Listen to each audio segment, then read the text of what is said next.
This message comes from Jackson. Taxes aren't something you can only think about once a year. With investments, planning for tax day is year-round. Fortunately, Jackson offers tax-efficient products. Visit jackson.com for more information on how our products can make your tax bill a little bit less painful. Jackson is short for Jackson Financial Incorporated, Jackson National Life Insurance Company, Lansing, Michigan, and Jackson National Life Insurance Company of New York, Purchase, New York. Hi, this is Hannah Berner from Giggly Squad. Have you ever put on a bra that makes you feel like a goddess? Prepare to be obsessed with the Dream Angels Wicked Bra from Victoria's Secret, the iconic brand behind the world's most comfortable bras.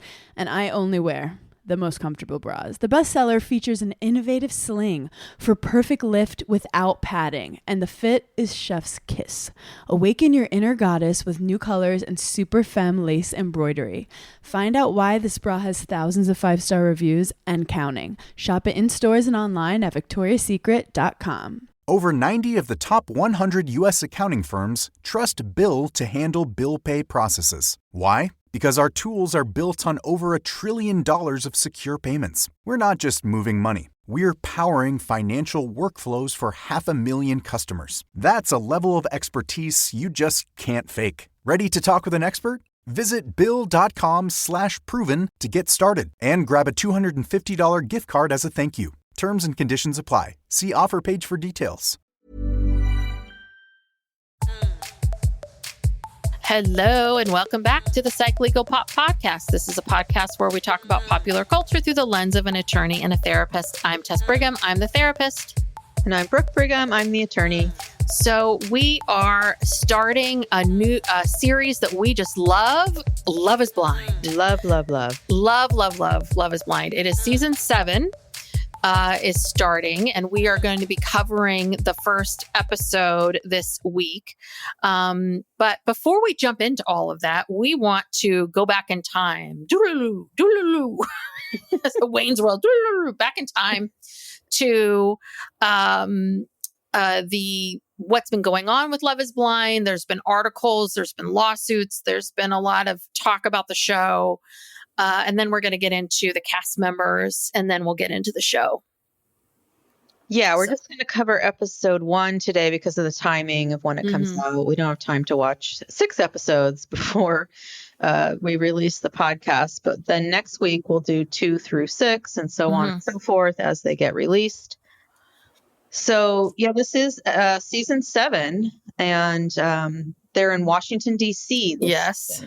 Yes. And this is a show that really, it came out during COVID, and, everyone was captivated by it and loved it.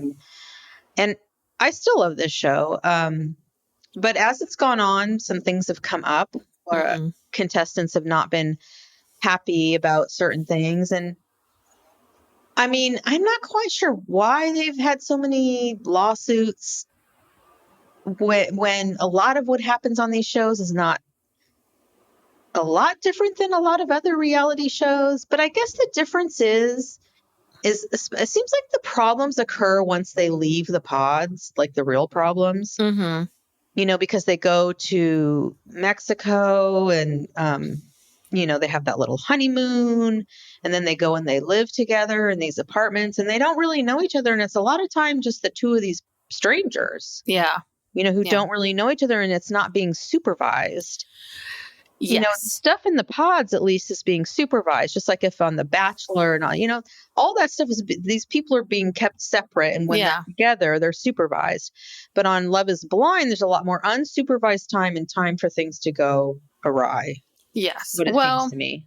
And one of the issues is, that's a very good point. And one of the other issues is that they have worked very, very hard this is an experiment. These aren't contestants, they're participants, or they're, people that are, wanting to meet their partner. And while maybe they're not necessarily hunting for, obviously we've seen what's happened with The Bachelor, which is it's become just a giant way to become an influencer for a lot of people.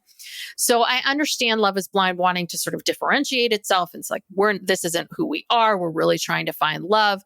But the problem is that if you do not couple up, you stop being on TV. And Right. that is the problem. I think that if they wanted to make this different, if they wanted to try to make this more equitable and fair, it would have been no matter everybody. Well, we're going to follow everybody. Yeah, that's another thing. Even if you do couple up, they don't necessarily feature you on the show. Mm-hmm. At least 2 of these lawsuits are from people who were not covered on the show. Yeah. Well, and that's the thing is that were they not covered on the show because of the claims that they made, or, and they decided, oh, this is too problematic. We're not going to cover that, because I'm sorry, but if you are deciding to go do this thing, you most likely, I don't know. I find it hard to believe that anyone would want to go on the show, go through this entire process, fall in love with someone, and then find out like, oh, none of it was aired, not one of it. But I'm with my new partner, so I'm just so happy. So I don't care. The thing is that people, I don't necessarily think these people want to be influencers or they want to make this their career. But when you want their story told, yeah, they put all this time into it. So when you make it so that if you do not meet certain conditions, you no longer are going to get to play in the sandbox with everybody else, and you're now out here, then that's a problem. And that is going to make people, I think, try to fit something that maybe isn't quite right into, right? Like they start to get into that headspace of, okay, I have these 2 options. It could be Bob or John. And it's like, well, it could also be neither. Right. You could also not pick any of them, but that's the problem. It's back to like, you need to pick one to keep going. And go to the Mexico vacation, like go to the special Mexico vacation. Then you don't get that. Getting the special apartments, there's perks, I'm sure, to staying in a relationship. And that alone, like, I'm sorry, that is when your theory kind of is gone. Yeah. And, the producer, what is it? Chris Colin. He goes to great lengths to try to say this is not a reality show. This is an experiment. It's this and that. Well, it turns out it might be worse than a reality show. I feel weird saying that when we're going to cover it. And I love this show because when it's good, it's good. You know, like when people are being, I don't even want to say authentic. I think everyone on this show is authentic. But again, I think there need to be some guardrails up. Mm-hmm. And when there aren't guardrails, there's more potential for things to go wrong. Mm-hmm. And just like any other reality show, it seems like alcohol plays a part. Yes. Which is the problem. And, because some of these lawsuits, they complain about lack of food or water, or which is probably even false imprisonment. But it's like, if you're shooting a reality show, you could say the same thing about The Bachelor. Those rose ceremonies last for hours, all night. Yeah. When they're not getting fed and they have to stay there and they can't leave. And I mean, I think I'm not saying it's right, but it's sort of the nature of being on a reality show that these are the conditions. Mm-hmm. Yeah. And they have to change that from within the industry. I don't think that should be legal. I don't think you should be able to make a television show and have a production where you've got, I'm sure they have union workers working on these shows and they have rules and regulations. I don't think the contestants should not have protections. I think they should have the same protections. Absolutely. And that was some of the lawsuits pointed out. It wasn't even the contestant. It was also the people that were working on these shows. They were working. One of them said like they were making $1,000 a week for working 20 hours a day with not proper breaks or anything like that, which basically is like $7 an hour. Mm-hmm. And that's inhumane. I think there's a couple different things. Like I understand why they want to. I understand why they want to they want to take the person's phone away. They want to isolate them for a little bit before the show starts. But we also have to think about the world that we live in today. I think that if someone said, hey, you're going to have to spend a weekend, here without your, 30 years ago, if someone said, hey, you got to isolate yourself for the weekend and just read some books and do some projects or whatever, I think it would be fine. Mm-hmm. Today, when you take someone's phone away and someone's access to everything to 5 minutes. So, but that's the thing. take these people who are already kind of feeling on edge about this, then we sort of isolate them by themselves, let them just start thinking alone without any, without any sense of how maybe that might be hard for people to kind of have like a diet, and you're isolated from the people you love, from family and friends. Okay, so you do that, and then you go into this pod situation where, everything is really intense. And one of the things I was reading in this article was that apparently Chris Colin comes in twice a day to give like pep talks to the men and women. And he's answering questions about like how to make it more effective. And someone was asking about alcohol, and I think he wasn't directly saying like you should drink, but he's like, oh, you need to do what makes you feel comfortable. Like, wear what you want to wear and do what you want to do. And I'm thinking to myself, okay, why is this the guy that's coming in giving people dating advice or help or support or anything? That's the thing, is that you can't have it both ways, Love is Blind. You cannot, create these conditions over here where you have all these rules and then say, well, we can't, this isn't, we don't want to interfere with stuff, so we can't possibly tell someone to stop drinking.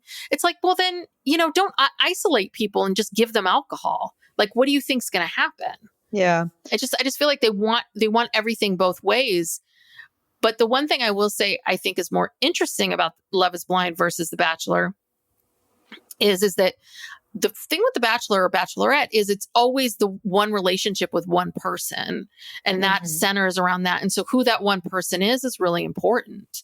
And there've been quite a few duds. I don't watch the show religiously, Bachelor, but I kind of always know what's going on. And what I think is so interesting about this show is the fact that we get to see 4, 5, 6 different couples and each of them and what they're going through. And I think that's what's so captivating about it personally, which I think is different. Yeah. So this former contestant, cast member, whatever you want to call him, Jeremy Hartwell. And I don't remember this guy. He was on season 2. I don't remember him at all.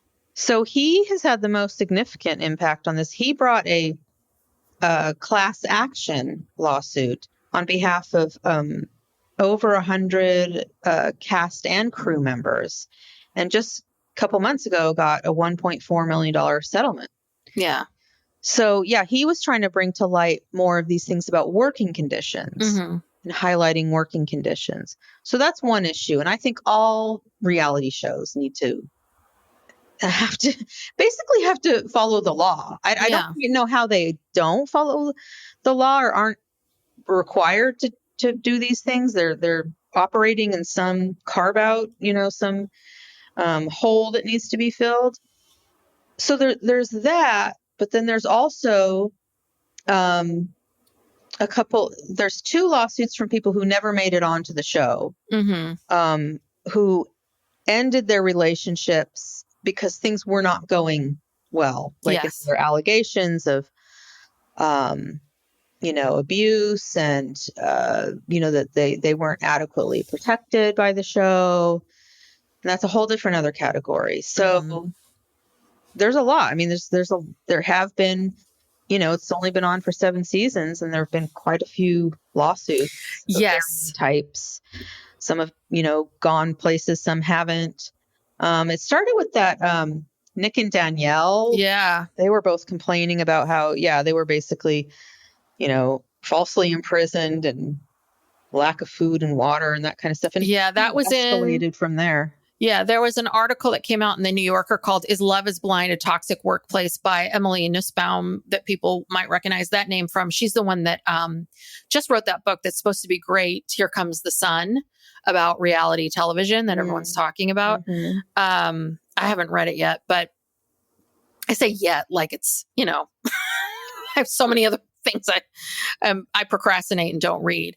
But this article is a lot about Nick and Nick's experience. And just what was so interesting is he really gets into the being isolated, and the fact that like for the first weekend he's confined to this hotel room and, internet access. And then they go into also during COVID. It was even, that was even more intense. Part of the problem. Yeah. Yeah. So he said the same thing. The hours were shockingly long. The cast had to be camera ready at 8 a.m. and didn't return to their hotel rooms until 2 or 3 in the morning. And then he said late night dates were optional, but there was strong incentive to do them. If you failed to make a connection or the producers lost interest in your story, you could get cut. And I think, again, that's the problem. If you are not interesting enough, you are gone. And so, of course, you're going to start to think, okay, this person's so much, isn't this great? But then he gets into meeting Danielle. And apparently, I forgot about this, that Danielle, like one of the first nights they were in Mexico, Danielle got sick.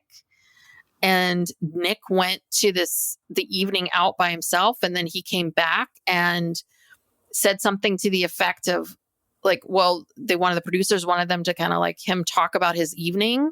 And the two of them are trying to talk about the evening, but apparently right beforehand, she had like a massive meltdown and started to think that people were listening to her. I mean, it's really crazy. Like, I think that what happens is because you're in this world where you're constantly being filmed and then there's cameras everywhere. And I think there's cameras placed in all these different places. I think they start to become paranoid. Yeah. A bit of like, is this being filmed? Is this real? Am I really sick or did something happen? Yeah, it really is an intense, unusual situation to be in. I think anybody would start to kind of lose it a little bit. And yeah, if you're sleep deprived, and what I didn't realize, this was from another Vulture article, but they were talking about how, I don't know why, someone said that it's all filmed in Mexico. Apparently it's filmed in Santa Clarita, near Los Angeles. I thought the whole thing was in Mexico in some big warehouse and they all stayed there. No, it's on this sounds production set in Santa Clarita are the pods and then those common areas. Yeah. Lounge. Yeah. And the participants actually stay in hotels. Yeah. I didn't realize that. I thought that there were bedrooms. I thought everyone had like a bedroom beyond that. And that's where they would sleep. Yeah. Like The Bachelor or Big Brother or something. No. So then they have to get transported from the set to their hotel back and forth. I mean, yeah, I'm sure they're exhausted. Yeah. And then you have to be talking all day and night to someone. That's very, takes a lot out of you. It sounds awful. The fact that anyone makes a connection, frankly. Well, the other thing too is apparently the way it's shown to us, it looks like people are kind of, as the week is going on, people are getting engaged. But apparently the engagements are all on one day and are filmed on one day and the reveals are filmed on one day. So again, I think we're back to, it's because I always thought that was nice that they kind of let them flow. Like, hey, when you feel like you're ready, ask. And so it always seemed a little bit like there's always this, there was always the the drama-free couple that got engaged pretty quickly, but I didn't realize that they had been going through this whole time. So there's a deadline. Yes. And there's always a deadline. You can't take things at your own pace. There's a deadline. And I do think that if you have 15 people there, the idea of you being able to really connect with more than two is impossible. So that's what we always see. And and so then it becomes a big giant, like, I got to pick between these two. And I can't at all possibly think that maybe none of these people are good. So I think it's how we see a lot of people getting engaged, that are to people that they're kind of like, you're okay. Yeah. And I do feel like once they get to Mexico, it does feel to me that there is a lot of pressure to be sexual. And in the scenes that I've seen from, this season 7 coming up, there seem to be more people talking about that, that maybe one person doesn't want to and the other person really does. And there's got to be a ton of tension around that I feel like is not it's been shown a little bit, but I don't know. But again, it just, there's a lot of room for things to go wrong. Yeah. Yeah. Well, that's a really good point because they don't even let them stay in separate rooms. Yeah. Like, maybe you let them. You're engaged. Yeah. Sleeping in the same room. You're engaged to the stranger now. Yeah. Who's essentially a stranger. This person is a stranger. Right. And unless you have like really, really strong physical chemistry, that's got to be awkward. And we've seen some couples where they don't and know that they're not doing it, and it kind of becomes sort of part of the storyline. But that's the minority of people, I think, or at least that are willing to be honest about it. Well, but I do think that, I don't know. It's so hard to know exactly what exactly is going on if these people like know very early on that they're not attracted to this person, but they're trying, so it's like, okay, I won't have sex with them, or maybe I will and try to see if we can make this work. See what happens. See if you become more attractive to me. But, it's all really awkward because this person is a virtual stranger. They are. I mean, you may have spent a lot of time having long conversations with them, but it's almost kind of like if I went on vacation with my clients, on one hand, we've had a lot of deep conversations, but traveling with me is very different. Yeah.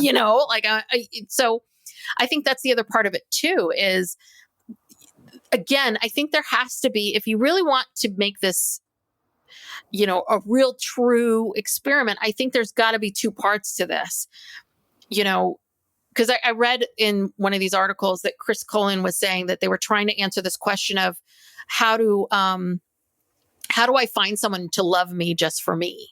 How do I find, real, true, authentic love? And this idea was born of, well, what if you didn't see them?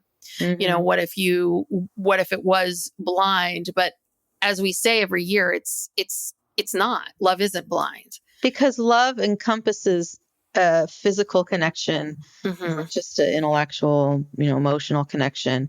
We are bodies. We are not just brains. We are bodies. That's part of it. You can't just take one thing out of the equation. It would be the same thing as saying, okay, well, you're going to pick someone purely based upon what they look like and how attracted to you are to them, and you're not going to speak to them at all. And then you'll get engaged, and then they start talking, and you're like, holy shit, what? I mean, that's ridiculous. So it's ridiculous. But because this is about like, well, love is blind and falling in love with someone, it's like the superiority idea, right? Like, well, but shouldn't we as people be better than that? It's like, no, you're right. We're not. And this is going to be your partner for life. God damn it. You got to like this person. Like, you got to want to put up with all their shit. There's got to be more there. Yeah. This isn't just like who you're going to hang out with for a couple months. Anyway, we still love the show. Yes, we do. We're going to cover it. And we love, because there are aspects to it that are super interesting. They need to figure out how to,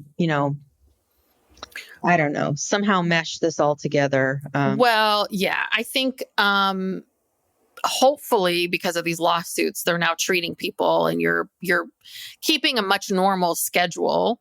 Yeah. I thought that's the other thing too, is I thought they could go into their rooms. I thought they had in between their pod times that they could go in and take a nap or lay down or separate themselves. And I was like, oh crap, you're stuck in that whole area, that whole lounge area the whole time, which I think is also another element of having to watch other people date the people that you're dating. And that is not normal or natural. And you say experiment, it's like, well, that's not a normal, natural part of an experiment. And that's not a normal, natural part of marriage.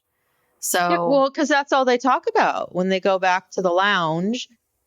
I'm sure they talk about, the guys probably talk about sports and some other stuff. But I mean, all you see is them talking about their relationships. So yeah, it's a lot. This is very, very intense. So anyway, let's take a look at the cast. Yes. I'm looking at the Netflix. Yeah. Does it start with the men? It starts with Bowden? Yes. Okay. Bowden. And what Netflix is doing is they're giving us their astrological signs, which is really kind of interesting. I was like, oh, okay. Yeah. I don't know what that means. I have to say, in general, I feel like this is a more diverse cast. Yes, for sure. I think so, even because it's Washington, D.C., which is, but I mean, Atlanta, I don't even know if Atlanta was this diverse. This seems like a very diverse cast to me. There's also a lot of former military people. Like some Yes. people in their bios were like, ex-Marine, and even one of the women who, we'll get to her, but yeah, a lot of former military people. And I don't know if it's because it's Washington, D.C. I don't know if that has anything to do with it, but I kind of noticed some patterns of what the men seem to be looking for and what the women seem to be looking for. Mm-hmm. So let's go through the men first. Okay. And just point out some interesting things about them. So the first guy, Bowden, he's 36. He's in tech sales, and he's a Ukrainian refugee, former Marine. He's divorced, and he's been to therapy. Yes. So that's good. That sounds good. That's promising, Bowden. Then we have David, who's 29. He's a project manager, and he's also, former military, former Navy. This is all I can glean from. They don't give you a lot. Then we have Garrett, who's 33, and he's a quantum physicist. So. Oh, you're skipping through. Okay. Garrett. We're on Garrett already. Okay. Yeah. Well, and he's a Taurus. Oh. Well, this is what I took away from his bio, is that he says he hasn't really put much effort into meeting women. Yes. Like, you're leading with that. Like, well, Garrett's cute. I mean, Garrett's cute, and he's a quantum scientist. And yeah. Well, I don't know. His profile made it sound like he's kind of lazy. Yeah, kind of. Yeah. Like really hasn't put any effort into it. So I'll just go on this show and they'll just figure it out for me. Yeah. Yeah. No, I think he's sort of a typical good looking white dude who life has just been simple, simple, simple. And I think women have always come up to him. And now he's going to do this new thing. Well, that wasn't how I took it. I took it that have women been coming up to him, or I got the feeling that that he's not meeting anybody. No, he's not meeting anyone. No one's meeting, because he's like awkward. I don't know. His pants are really tight. All these men wear really tight pants. Is it just me? Well, we'll see. Yeah. Well, that's the style. Yeah, I know. The very thin profile. Mm-hmm. Okay, so then we have Jason, who's 30. He's a cutie. He's a loan officer. He's never been in love before. And again, hasn't really put himself out there, not great at texting or communicating when busy. Oh, that's great. So I get the feeling some of these guys are kind of just, they don't know how to really talk to women or communicate because they hide behind their technology. I mean, these are typical like millennial people, right? Yes. Yes. And they're also, I mean, again, I keep going back to, I think that one guy was 33, but that's the oldest we've seen. 30-year-old men are like just becoming adults, like just emerging. Do you know what I mean? Like they're still very young. Yeah. And I feel like they're all here. A lot of them, this kind of gets repeated over and over. They're sort of here to break this pattern. They're in a pattern where they're not really meeting women because they're not really making any effort. They don't really know how to meet women or date women because they've grown up in this era of, not having to talk to people in real life. And so they think that this is their solution. Love is blind. Yes. Well, and then do we have two former NFL players? There's one guy who used to play All-American college football, but not. Okay, maybe I'm no missing. NFL. I thought there were two of them. This one guy, what's his name? Nick D? Nick D. Okay, well, let's go in order. Oh, sorry. Okay, so That's Jason. We skipped Leo. Oh, yes, Leo. He's 31. He's an art dealer. He's spiritual. He does yoga, meditation, but he only dates girly girls. Mm-hmm. So, again, looking to break a pattern. Yes. But he's leaving this usual type behind to let the experiment work its magic. Okay. Okay, then we have Nick. He's cute. Who's 29. He's a realtor. There's a lot of realtors. Mm-hmm. A former All-American football player. He wants someone who will provide value to his life, which I thought was a little, I don't know. So far, Nick is cute, but I don't know about him because he basically is like, I'm in the perfect place in my life. I'm the perfect version of me, and I'm looking for the perfect wife. It's like, oh, slow down, Nick. Fuck off. Yeah. Like, chill the fuck out. You're perfect at 29. Yeah. Yeah. So why do you need this show? Why are you here? If you're so perfect. I love these guys who are like, I'm so great, but I can't find anyone. So here I am. And I don't know why. So I'm going to put myself onto these poor women. Right. Yeah. All right. So then we have Nick P. 31 and a commercial real estate broker. At least he's a broker. He's not just a agent. Which is, commercial real estate's rough these days. But he's a dad. He has a 9-year-old child. Mm-hmm. He was a very young father. And I know he didn't say this verbatim, but I wrote down, he's only been with hot women. Now he wants some women with some emotion. Yes. Oh, I see. That means. But he's a really big Star Wars guy. Yeah, that would be a no for me. Oh, but that's like every man. But it's just kind of like, I'm a huge Star Wars guy. People hate, but it's the best movie series ever. It's like, loving Star Wars is not that original. No, and it's not going to get you, not going to get you women. Don't lead with that. Really don't. Women aren't as fascinated by it as you think they are. No. All right. So next we have Perry, who's 31. We have another realtor. And he's only been single for like 6 months. Yeah. He's tired of the apps and he likes to make bagels. Yes. Not really. Not the best profile. Yeah. Okay. So this next guy, he intrigues me. Yeah. What's up with these pants? Okay. This looks pants, very weird. That's the least of his eccentricity. So this I know. Ramses. Mm-hmm. Ramses. Oh, of course he's a Cancer. Yeah. He's 35. God. He's been divorced for 4 years. He's a program associate at a justice reform nonprofit. Okay, I'm going to tell you something right now. This guy makes no money.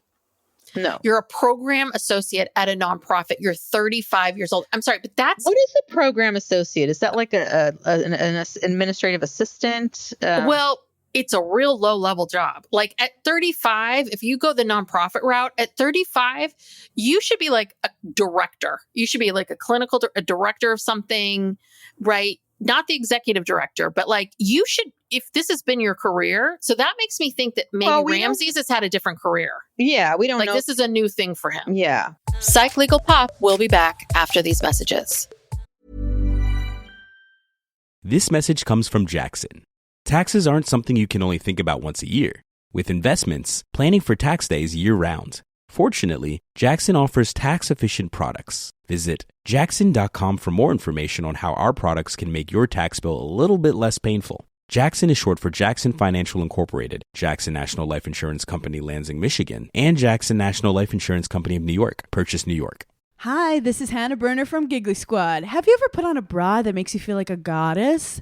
Prepare to be obsessed with the Dream Angel's Wicked Bra from Victoria's Secret, the iconic brand behind the world's most comfortable bras. And I only wear the most comfortable bras. The bestseller features an innovative sling for perfect lift without padding, and the fit is chef's kiss. Awaken your inner goddess with new colors and super femme lace embroidery. Find out why this bra has thousands of 5-star reviews and counting. Shop it in stores and online at victoriasecret.com. We don't know, but I'll give him props for working in the justice reform space. Yes. But here's the thing that I noticed immediately is he has 2 long beaded braids coming out of the left side of his head. So he has a short haircut, it's short all over, like faded on the sides and kind of like that boxy kind of look on top. But then these 2 random braids with beads in them coming out of one side of his head. It's the strangest thing I've ever seen. Yeah, I don't get it. Really weird. And it's not like he's trying to look like some Rastafarian or something. I mean, he's very clean cut. Like the rest of his clothes are, he's got the tight pants and the... Well, but he's wearing this very, very... It's a loud shirt. It's a very loud Ryan from Real Housewives of Orange County kind of shirt. And these mauve pants... which I don't know, in the crotch area, it just looks weird. I don't know what to say about it. It just looks odd. Yeah, no, I know what you mean. It's like that could be some AI you think? Wrong. Yeah. But wouldn't you go the other way and make him look like he has a big package, but they're basically looking like nothing's there. He looks like a Ken doll. Do you know what I mean? From the waist down. Anyway, it's very strange. Very strange. But did you read his thing? How vulnerability is his superpower? No, empathy. Empathy is, he only, in the pod, he wants someone who practices empathy. This guy looked up, what are some words to use? Like he grabbed a Brene Brown book and was like, okay, vulnerability and empathy. Because it's a little much. Yeah, no, he's really trying to appeal to something. Yes. Okay. It feels like a lot. Okay. And then this guy, Raymond, he's also a military man. Yeah.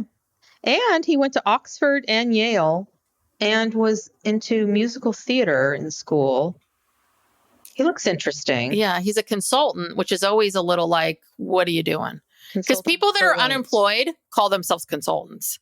Well, all these people are probably currently unemployed in order to go on this show, right? Who's gonna give you 2 months off to? Well, a real estate agent. Now, this next guy, I think, is the most promising. He's very much he's the most salt of the earth. Steven? Yeah. Yeah. So Steven he's a Cancer, but he's an electrician. There we go. That is someone with a good job. Yes. And that's electricians make a lot of money.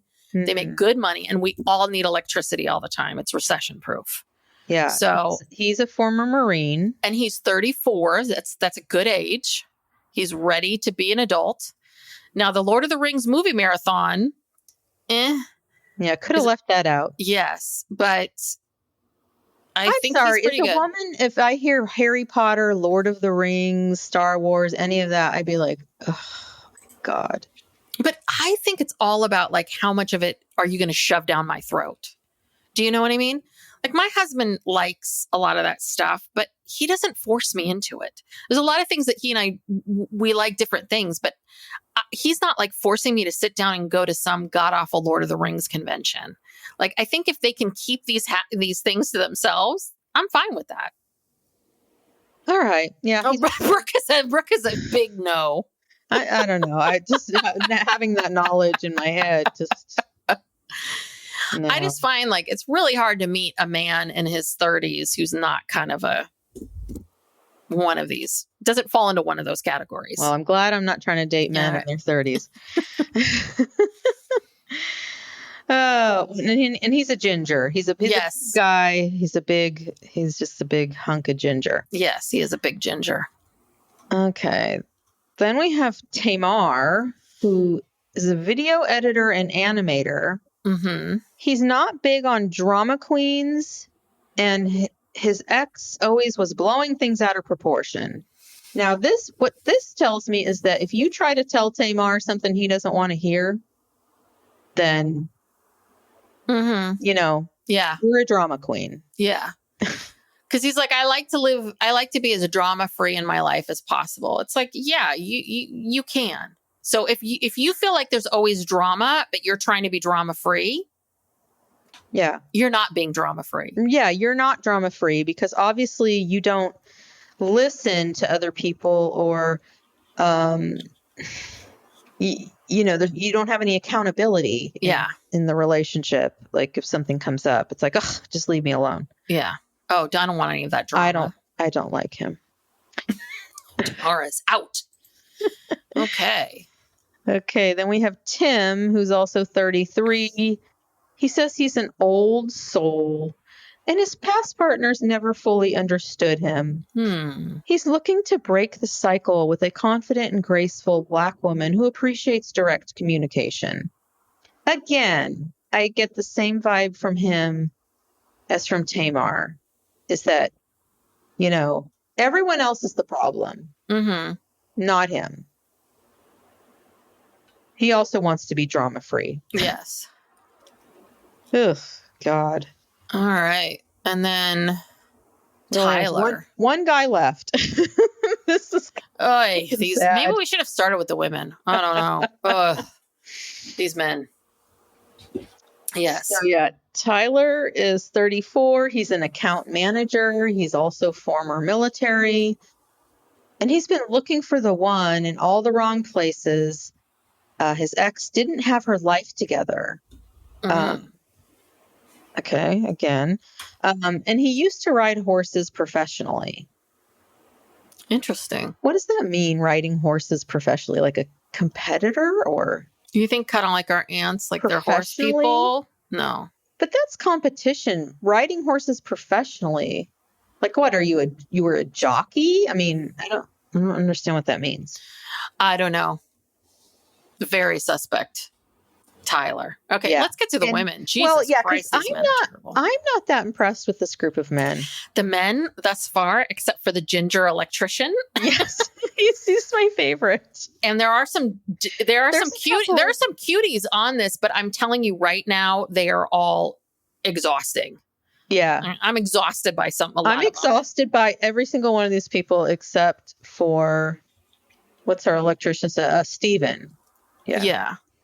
I mean, even the guy that went to Oxford seems a little much, like he's Asian. He's the Asian guy who, former military, Oxford. But then it's like he starts talking about, now he has all these expectations. Like, Jesus Christ, you too? Like, a little much. Not you too. Well, this is the funny part is that the men's expectations are so high, whereas the women, they just want... So it's a warm body. They have been fucked around so much that they literally are just looking for someone who will just freaking be normal. Yeah. Okay. Yeah. All right. So let's start with Alexandra. She's 33. She's a producer and she's a Leo. Yes. She says she has a heart of gold. One of her exes cheated on her, and one of her exes turned out to be gay. And she mentioned something about, and this is again a common theme with all the women, that she's always settled for less. She's looking for something more, looking for something better than a cheater. Yes. And then there's Allie, who's 31, who's an esthetician. A master esthetician. Pisces. Yeah. She also says she's settled for less. Yeah. Well, Allie is attracted to tall teddy bear men with a Southern charm, but somehow ends up with dating short, bald men. Well, that's my husband. What? So she's given up on defining her usual type. Well, there's no short, bald men to pick from, so you won't have any of them. But yeah, she had a lot of situationships. Because I've settled for less. Oh, and she's into Harry Potter. Oh, God. Well, yeah, the women's theme is settling for less. Yes. No longer going to settle for less. But we'll see.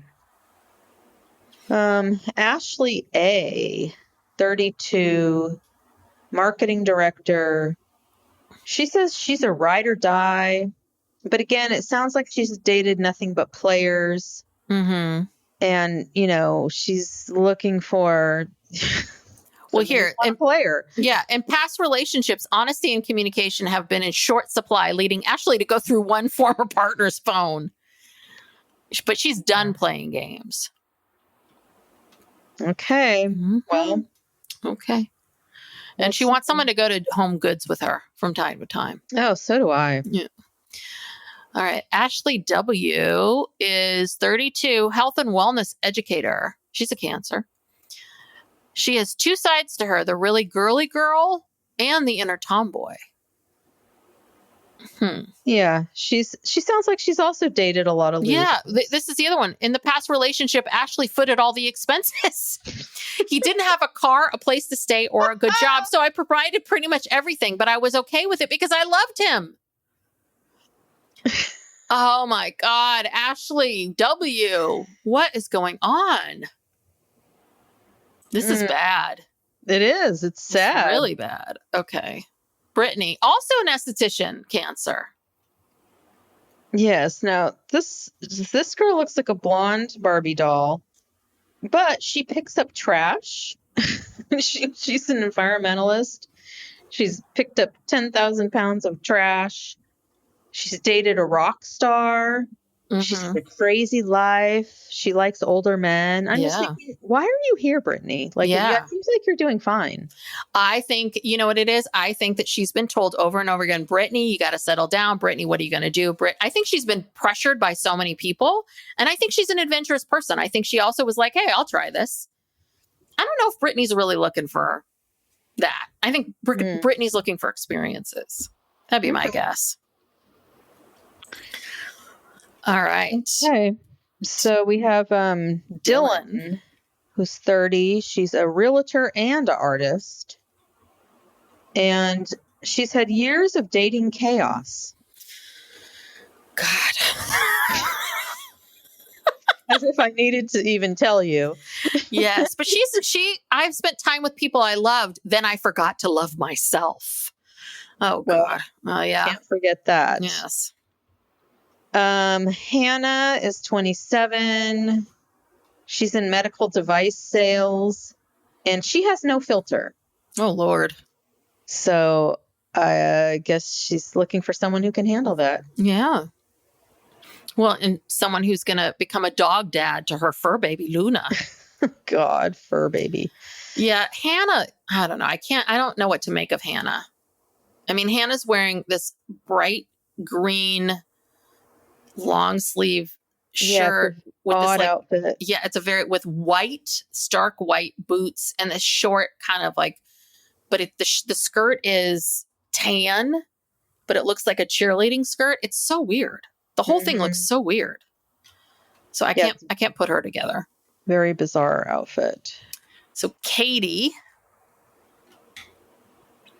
is at 36. Now she's the oldest person we've met so far. She's a sports marketing manager. Katie worries that some may hold preconceived notions about why she's 35 and single. Oh my God. A 35 and single woman? Oh Lord, Katie, you have such a hill to climb in this world. Wow. I mean, this is what we're doing to people? Yeah, and once again, as per usual, she's wasted a lot of time with bad men and unavailable men. To cut to the chase. I mean, really, every single one of these women, it's the same story, except for, Brittany, who doesn't belong on the show. So then Marissa, she's interesting. She's 32. She's a lawyer. I think she just graduated from law school because she's served in the Navy. So that's admirable. Mm-hmm. And then Monica, actually, she's the oldest one. She's 37. Oh, God forbid. Oh, God.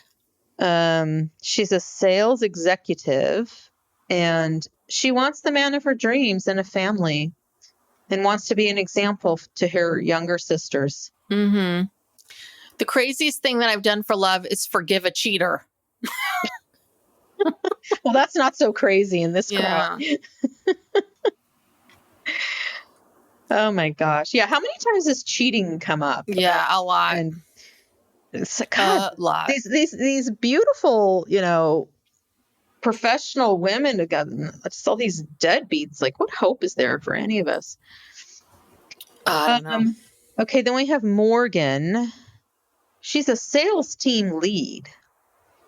Not sure what that means.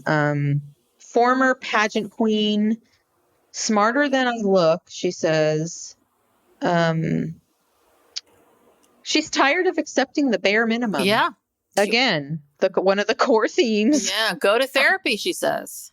Yes, she wants these men. She's saying, men, go to therapy, be better. Mm-hmm. Tired of it. So, Yes. I agree.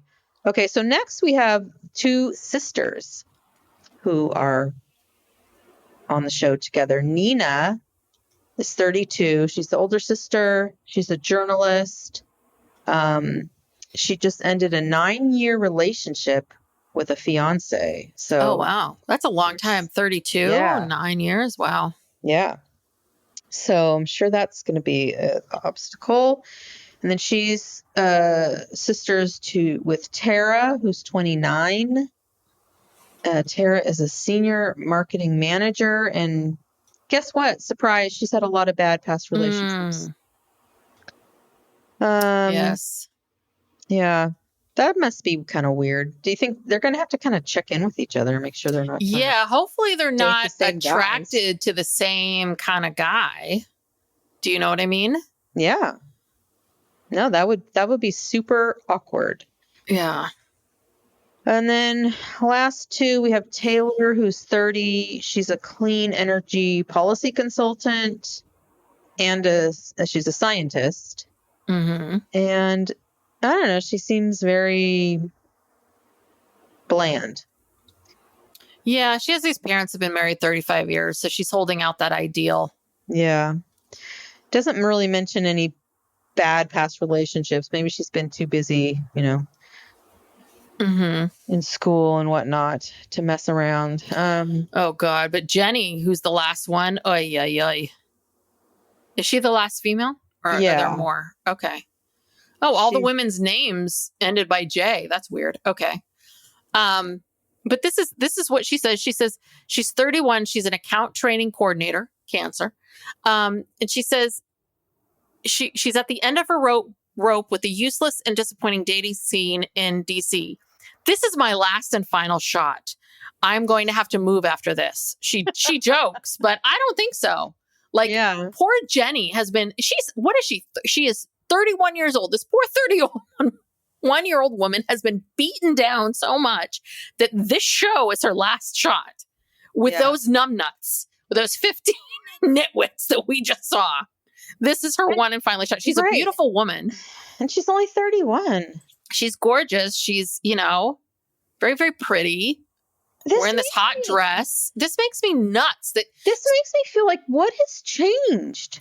What has changed? Like, you know what? This is giving me flashbacks to, being in college, being a young adult, feeling all this pressure, you have to get married, people are getting married all around you. You've got to get married. You're a loser if you're not married. And yet your choice of men is just these people. Yeah. And it gets worse as you get older as a woman, because even though these men, they're kind of cocky and whatever, but once they get married, but see what happens is men get married, they get divorced, and then they're even worse because then they've got all this baggage. Yeah. They've got all this animosity, and I don't know. You can't win. I don't know.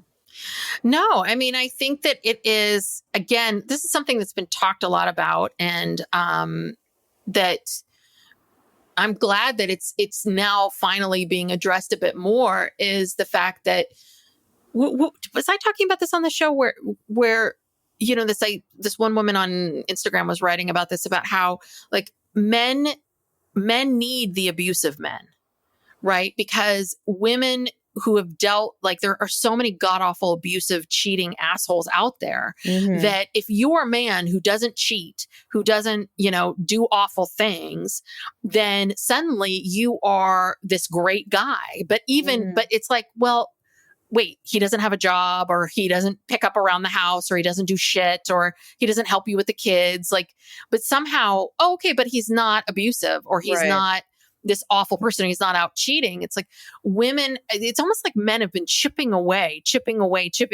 being like, yeah, you got to keep your standards real low on how someone's going to treat you. And then, you'll find someone. But men, I think, just feel like men have been able to get away with just this poor behavior. And because we have all these other awful men out there in comparison, men are poor. Yeah. Because you can be with a man who's not abusive, is not cheating, but he doesn't do anything around. Yeah, he doesn't help you. He's not supportive, emotionally, around the house, you end up, this women, mothers end up doing all the work. Yeah. And somehow like, oh, well, you're grateful to have that because at least he's not cheating on you. Yeah. Or even like, there might be a man who I have this working with this client she's in the midst of a divorce. But basically, her husband had one of these big time jobs, but like when he got paid, he would get paid, 6 figures at once, but that didn't happen all the time.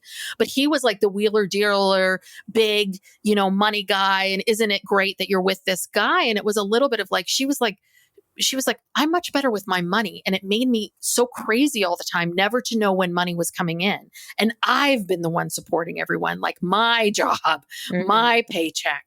I'm the one that takes care of all of these things, but he's getting all this credit for being this, oh, what a great guy, what a breadwinner, what a flashy, but she's the one doing it. And that's the other thing too, is I think a lot of times there's this thought or belief of like, oh, this guy, he's gorgeous, or he makes all this money, he's doing all this stuff. It's like, I don't care how much money you make. If you can't manage it well, and if you're with someone who can't manage it very well, it doesn't matter how much money they have. It's going to be torture. It's going to be torture for you. It's going to make you very, very anxious. So, but yeah, it is kind of sad. It's really sad just how this is where we're at. Yeah. And, this is the first time I've ever gone through the cast list, read these things before I've started watching the show. And so I feel like I'm going into it a little bit differently, like I already have like super low expectations or not low, but I'm already kind of biased against these guys just from their profiles and just from seeing the women, what they say, like, God. Well, and this is the other part of it too, is this whole idea of is love blind, the fact that they get engaged just from that one section of it, I don't know, maybe they do make up for it, because I kept thinking about this, like, okay, but yeah, is love blind? Like, could you fall in love with someone without meeting them? And it's like, but at that stage, it's all just talk. Do you know what I mean? It's like, who are you really falling in love with? You're falling in love with whatever this person's projecting out to you. You've never seen them in any real life situation. Yeah. And you don't know if anything they're telling you is true. Right. It's not just about physical looks or chemistry. It's about, is what they're telling you true when they go to their apartments and they can see like how they live or, they meet their family or they see how they really are in real life situations. That's the only way to really know. Because otherwise this person's just, we all know, like with dating, you put your best foot forward, you try to say all the right things and all that kind of stuff. Again, that's not love. Yeah. I mean, I think that if they did away with the, getting engaged part, I understand why they do it that way. I understand. It makes it more dramatic and all that. But I do think that at that stage, like, don't have the propose. Like, basically what you're proposing is, okay, let's go to phase 2, right? So phase 2 is now we're going to see each other and and kind of try to date a little bit. Like, we don't have to be in this hotel room so quickly. I think that's the problem. They're investing too much into these pod relationships to be everything. And it's not. And you're wanting people to commit for a lifetime based on that. You need And I understand there's a second time where you can say no, there's a second time where you can get out of it at the weddings, but there needs to be more of these, should be more checkpoints along the way before you get really serious. No, I agree that they should have the pods for people who decide, yeah, I want to take this to the next level. Okay. Then maybe you can go on the vacation together, get separate rooms, no pressure to have, you're not engaged. There's no pressure to have sex, separate rooms. And you go on this vacation where you have time to see if you're physically attracted to them, get to know them a little bit more, see how you feel, if you're vibing with it. Then the next phase is, okay, do you want to go back to Washington, D.C. and live with them for a month? And then you can go, okay, yeah. And then you go and you live together. And then at the end of that, then they have, you decide you want to propose. And, then you can have a wedding, some other time. But yeah, this is a television show. We have to have the drama of get to the altar and you don't know what they're going to say. But the other part of that too is, there could be drama with, are we going to get engaged? But the problem is that, oh God damn it, I just lost my train of thought. Why does this happen to me every time? This aging thing is just, I'll keep talking. It'll get to me about the, about the dating. But then what do you do with, because we can't make it so that you have to get engaged. Do you know what I mean? What do you do with the people that aren't sure? I think then we would have a lot more pairs of people, right? People that are maybe more willing to kind of, well, maybe not. I don't know. I just think the fact that you're no longer on television the minute you stop dating is a problem, because I think it forces people to want to, be in this. What if they did it where they sent them, if they decide they want to go live together for a month, turn off the cameras. And then let them just live together. Then you come back. I mean, this is going to be a long production. Again, this is all economically feasible. It'll never Chris happen. Colin, Kinetic. Well, yeah. And they've just paid out a bunch of monty for these lawsuits. So. Right. They don't have the money for this. But yeah, you could come back in a month. And, you could put some cameras in the place and record some stuff, to use. But it's not that pressure of okay, we're in production, Yeah. And so you could ask them, well, what's the last month been like? And then you can maybe show a couple clips and they could talk about it. That's just way too much. Then we're not even a reality show anymore. Now we're getting into documentary, territory. Well, and that's and that full circle here. That is the problem. That's the problem. It's a reality show. Yeah. It's a reality show, Chris Colin. I'm sorry. It's not an experiment.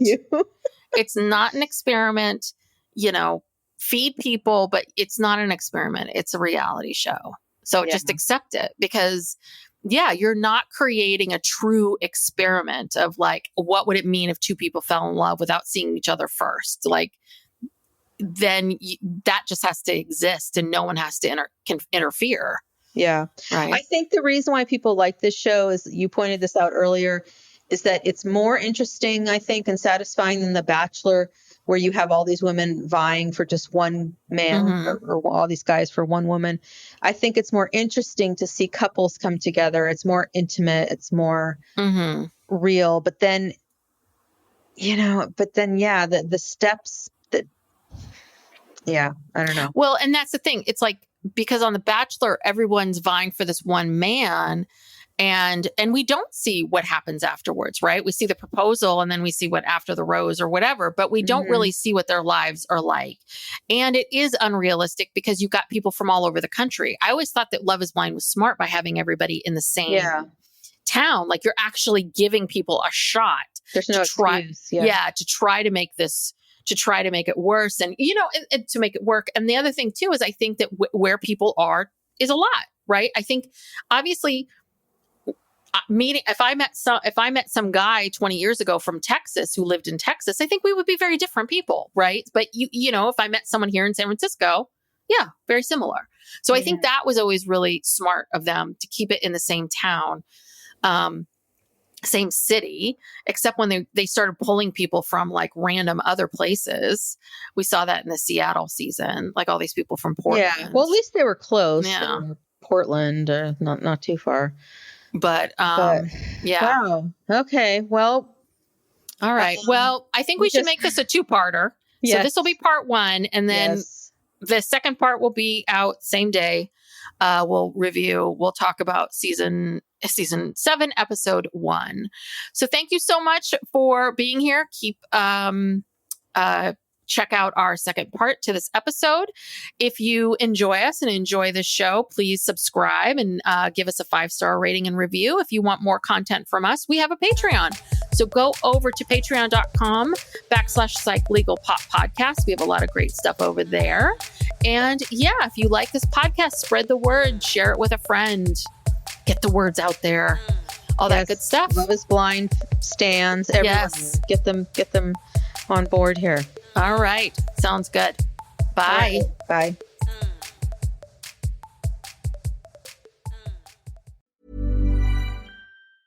This message comes from Jackson. Taxes aren't something you can only think about once a year.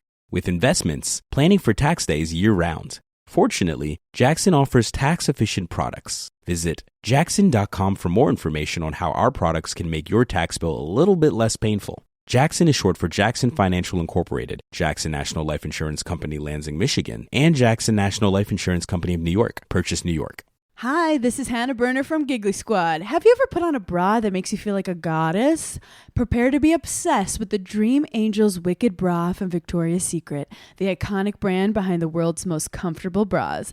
And I only wear the most comfortable bras. The bestseller features an innovative sling for perfect lift without padding, and the fit is chef's kiss. Awaken your inner goddess with new colors and super femme lace embroidery. Find out why this bra has thousands of 5-star reviews and counting. Shop it in stores and online at victoriassecret.com. With almost 500,000 customers and over $1 trillion of secure payments, Bill isn't new to intelligent finance. It's the proven way to simplify bill pay and maximize cash flow. Want to learn more? Visit Bill.com/proven for a special offer.